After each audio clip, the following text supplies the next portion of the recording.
If you had a chance, would you move to New York, Tokyo? How about Sydney? Well, chances are many of you would probably like to move to these major cities. If not, you probably would like to come visit them one day.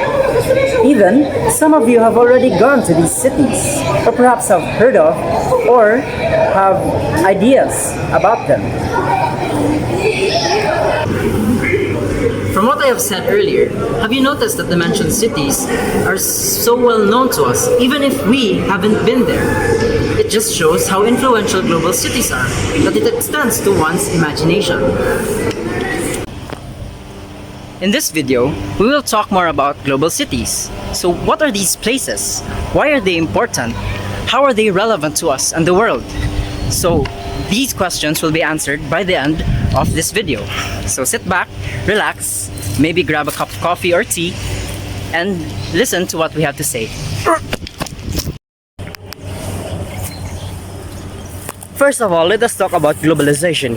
Globalization has focused on how notions of internationalism affect the modern world politics. We also looked at how cultural movements such as K-pop spread through media, particularly to the internet. It is considered a spatial phenomenon since it takes in actual places, meaning it attracts others. When Dubai builds buildings, people live there, and when Tokyo creates businesses, people go there. Due to these many occurrences, many poor people are being displaced in city centers, making new way for the developments. Cities influence globalization, and globalization influence cities.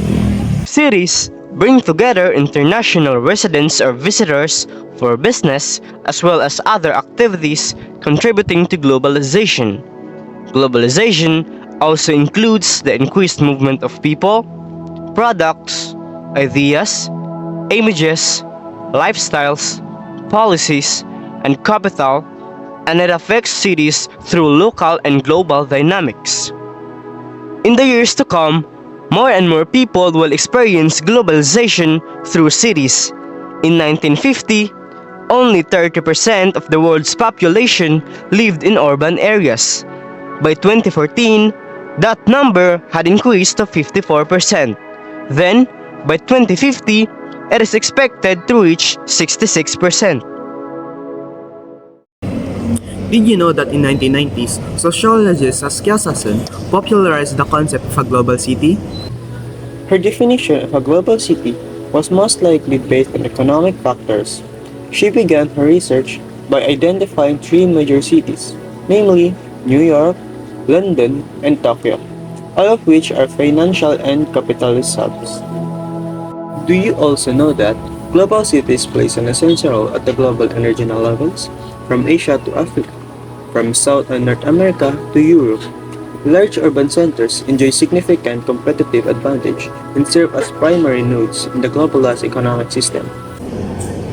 As well as shaping the dynamic of the global economy, society through their interconnectedness and impact on various aspects of human society.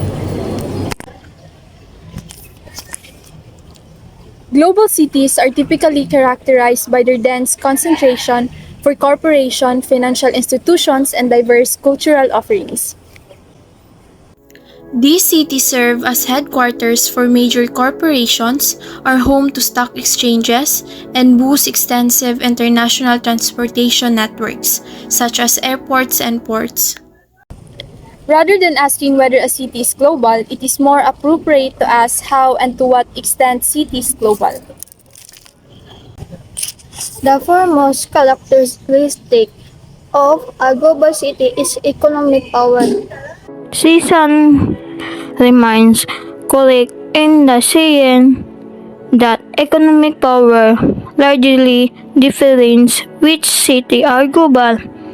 Most cities focus on running the regional or global economy through stock marketing and manufacturing. For example, New York has the New York Stock Exchange. NYSE London has the Finance Time Stock Exchange. FTS Tokyo has the Nike and Sunshine has the sunshine stock marketing or sunshine counterpart. The city that have economic power, the control flow of money, and the economic of other city encounters.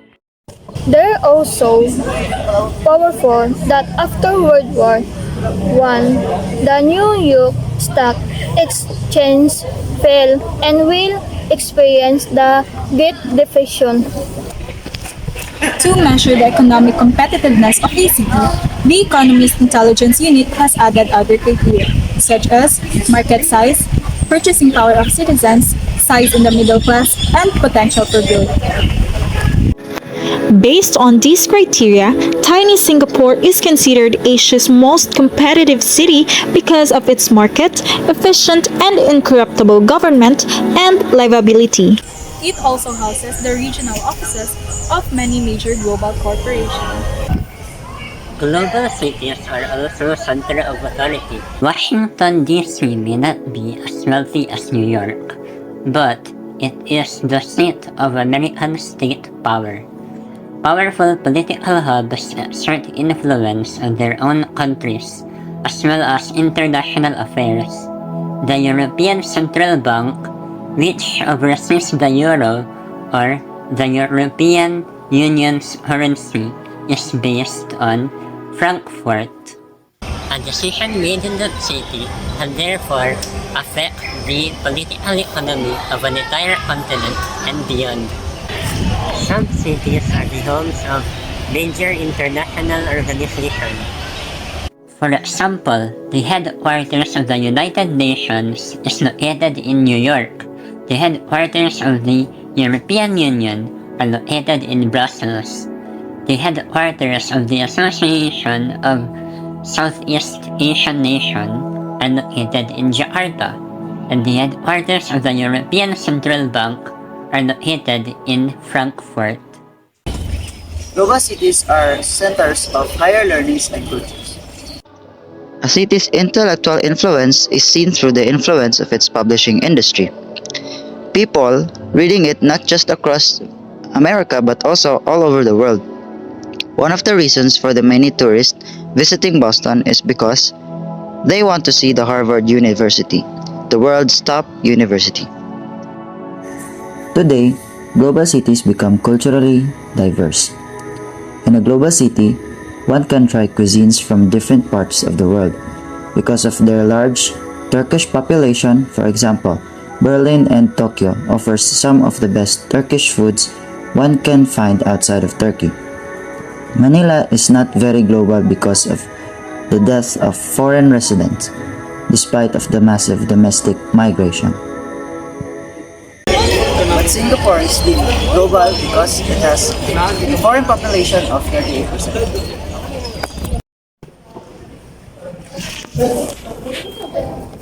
Global city can be a sustainable way of establishing a lot in the population of a smaller area, increasing the efficiency of land use. This can then decrease the poor of the natural environment. Additionally, the extensive use of public transportation makes it so that people drive less, reducing carbon footprint.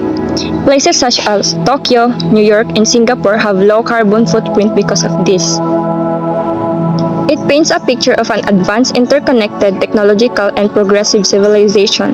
But there are downsides to these cities that may disappoint you of your expectations, for it can be a place where poverty, inequality, and even violence proliferates. Here is the list of some problems and issues of the global city.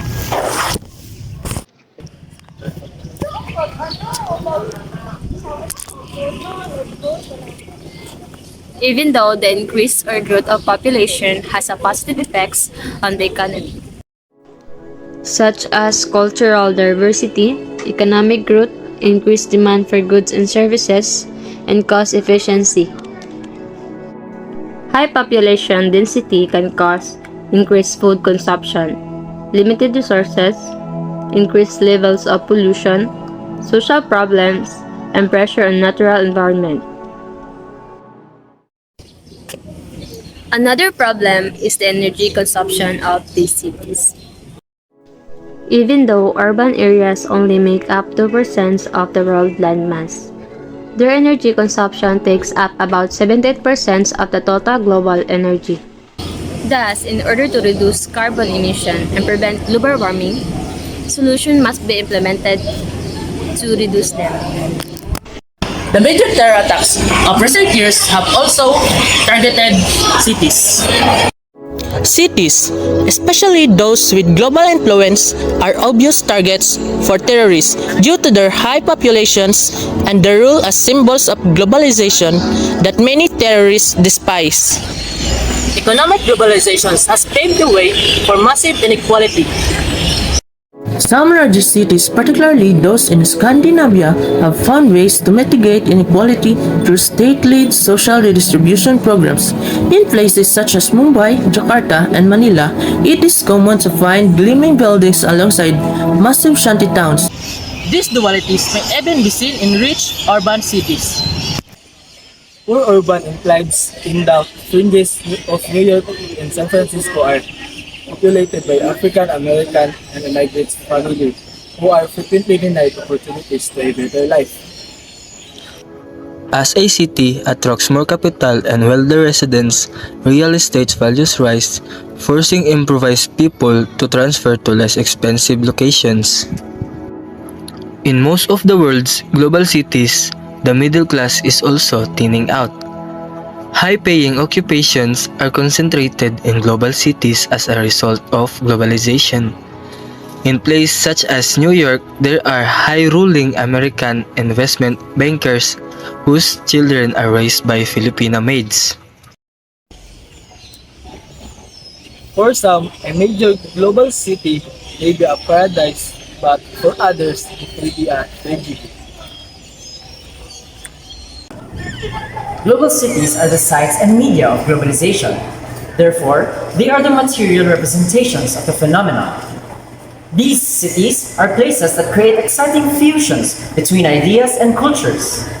However, they remain sites of great inequalities, where global servants serve global entrepreneurs. The question of how globalization can be made more just is partly a question of how people can make their cities more just.